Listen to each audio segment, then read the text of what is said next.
এই যে এই পাশে যা দেখতেছেন সবগুলো হচ্ছে আনারস। আর আজকে আমি আপনাদের এই মধুপুরের রাবার বাগানটা ঘুরে দেখাবো।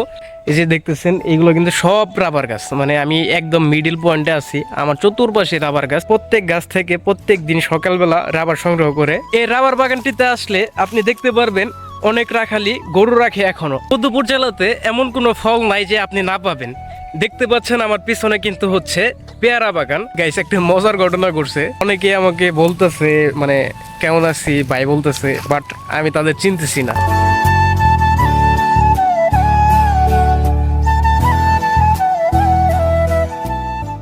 আসসালামু আলাইকুম, আরো একটি নতুন ব্লগে আপনাদেরকে জানাই স্বাগতম। আজকে ঈদের তৃতীয় দিন আমি ঘুরতে চলে আসছি মধুপুর।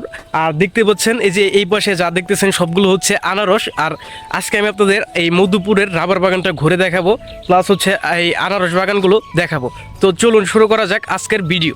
আজকের ব্লগিংয়ে আমার সাথে আছে আমার ভাতিজা। দেখতেছেন আমি এবং আমার ভাতিজাই ঘুরতে চলে আসছি। তো আরও কয়েকজন আসার কথা ছিল, বাট তারা আসতে পারে নাই। তো মনে করি আজকের ব্লগটি আপনারা অনেক এনজয় করবেন, তো শেষ পর্যন্ত দেখার অনুরোধ রইল। তো চলুন শুরু করা যাক আজকের ব্লগটি।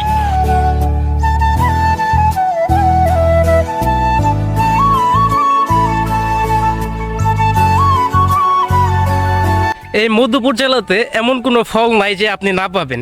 দেখতে পাচ্ছেন আমার পিছনে কিন্তু হচ্ছে পেয়ারা বাগান। এখান থেকে বাংলাদেশের বেশিরভাগ জায়গায় পেয়ারা সাপ্লাই করে দিয়ে থাকে। যদি আমি আপনাদের ব্যাক ক্যামেরাতে দেখাই তাহলে দেখতে পারবেন। দেখতেছেন কত বড় এই বাগানটি, মানে এইদিকে যতটুক দেখতেছেন সব কিন্তু পেয়ারা বাগান। আর এই যে এইদিকেও দেখেন একদম মানে প্রায় 1 কিলোমিটার রাস্তা সব কিন্তু হচ্ছে পেয়ারা বাগান। আর মাঝখান দিয়ে হচ্ছে আনারস দেখতেছেন। এখন বর্তমানে আনারস মনে হয় তুলে ফেলেছে, বাট এই পেয়ারা গাছগুলো এখানে আছেই।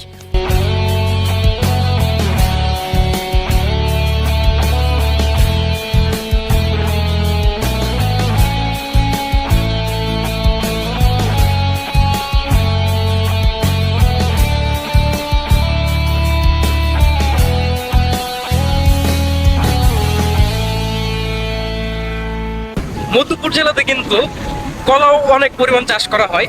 আমার পিছনে যে দেখলেন এই মাত্র যে ভিডিওটা, সেখানে কিন্তু দেখতে পাচ্ছিলেন যে অনেক কলা গাছ, সেগুলো কিন্তু এই মধুপুর থেকেই সাপ্লাই করা হয়। আর এখন বর্তমানে আমি রাবার বাগানে প্রবেশ করেছি। আমি যদি আপনাদের পিছনের ক্যামেরাতে দেখাই তাহলে দেখতে পারবেন এই আমার পিছনে দেখতেছেন সব কিন্তু রাবার গাছ। এখান থেকেই শুরু হচ্ছে রাবার বাগান।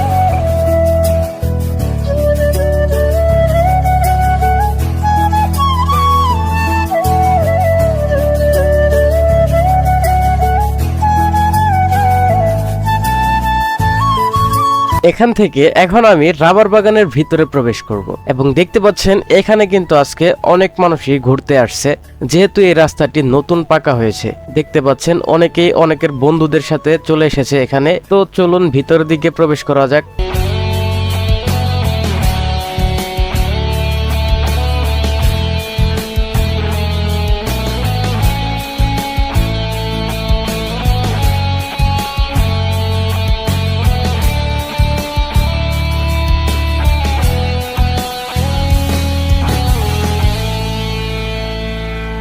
তো এখন আমি মধুপুরের রাবার বাগানের একদম মাঝ বরাবর আছি। মানে এইখান থেকে আপনি যেদিকেই তাকাবেন শুধু রাবার গাছ দেখতে পারবেন। এই যে দেখতেছেন এইগুলো কিন্তু সব রাবার গাছ, মানে আমি একদম মিডিল পয়েন্টে আছি। আমার চতুর্পাশে রাবার গাছ। আর যদি এইদিকে আপনি লক্ষ্য করেন, এইদিকে দেখলে আপনি কয়েক কিলোমিটার আপনি কোনো বাড়িঘর পাবেন না, জাস্ট রাবার গাছ আর রাবার গাছ। আর এখান থেকে বাংলাদেশের রাবার উৎপাদন করা হয় অনেক পরিমাণে, কারণ প্রত্যেক গাছ থেকে প্রত্যেক দিন সকালবেলা রাবার সংগ্রহ করে। বাট এখন যেহেতু গরমের দিন আসতেছে, গরমের দিনে কিন্তু রাবার অতটা সংগ্রহ করতে পারে না, শীতের সময় এটার মৌসুম থাকে। এই যে আমি যদি আপনাদের এই পাশে দেখাই, এই যে দেখতে পাচ্ছেন ক্যামেরার সামনে যে গাছগুলো দেখতেছেন এগুলোই মূলত হচ্ছে রাবার গাছ। আর এই যে এইখান থেকেই রাবার সংগ্রহ করে এই হিউজ পরিমাণে গাছ আছে। এইদিকে আপনি যত যাবেন তত শুধু গাছ আর গাছ দেখতে পারবেন। আর আমি এখন যেইখানে আছি এইখান থেকে শুরু। আমার পিছনে হচ্ছে জামালপুর, আর এদিকে যদি যান এদিকে হচ্ছে মধুপুর, আর এদিকে হচ্ছে ধনবাড়ি, আর এটা হচ্ছে টাঙ্গাইল জেলাতে পড়ছে। এই রাবার বাগানটিতে আসলে আপনি দেখতে পারবেন অনেক রাখালি গরু রাখে এখনো, কারণ এইখানে ঘাসের অভাব নেই।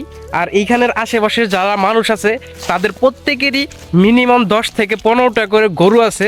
সবগুলো গরুই কিন্তু এখানে তারা ছেড়ে দেয়, সারাদিন ঘাস খায়। তারা কিন্তু এই গরুর লালন পালন করে অনেক লাভবান হয়, কারণ তাদের খের কিনতে হয় না, প্লাস হচ্ছে ঘাস কাটতে হয় না। এখানে গরু ছেড়ে দেয় এবং সারাদিন এখানে থাকে।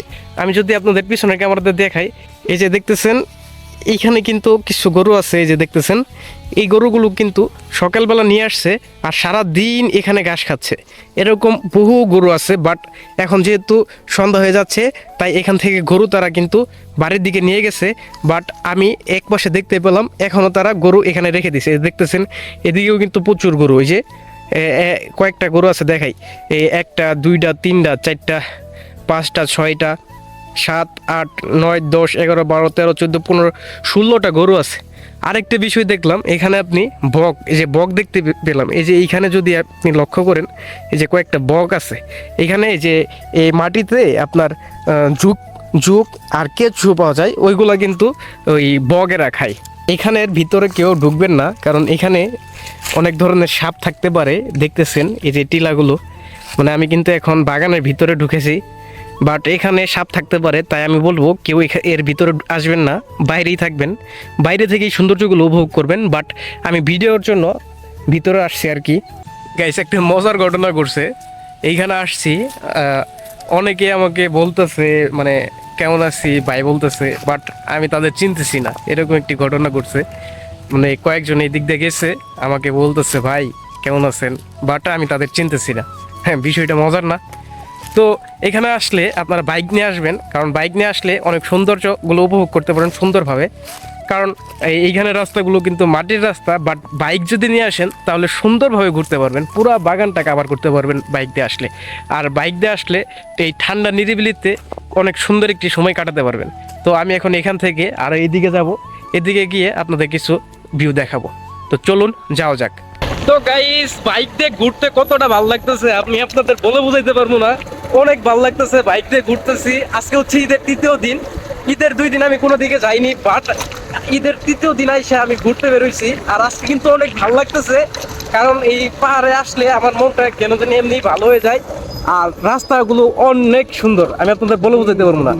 যদি আসেন তাহলে দেখতে পারবেন। দেখতেছেন কত সুন্দর, এই যে আমার চারপাশে কত সুন্দর রাস্তা, আর এই যে এইদিকেও দেখেন পাহাড়।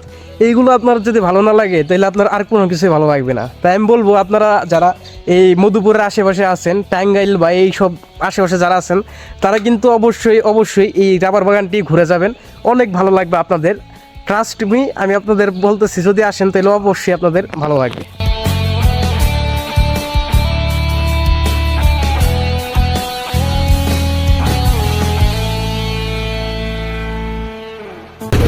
তো আজকের ভিডিওটি এই পর্যন্তই। যদি ভিডিওটি ভালো লাগে তাহলে অবশ্যই ভিডিওটিতে একটি লাইক করবেন, এবং এরকম আরও ইন্টারেস্টিং ভিডিও পেতে আমার চ্যানেলটি সাবস্ক্রাইব করে আমার সাথে থাকবেন। ধন্যবাদ।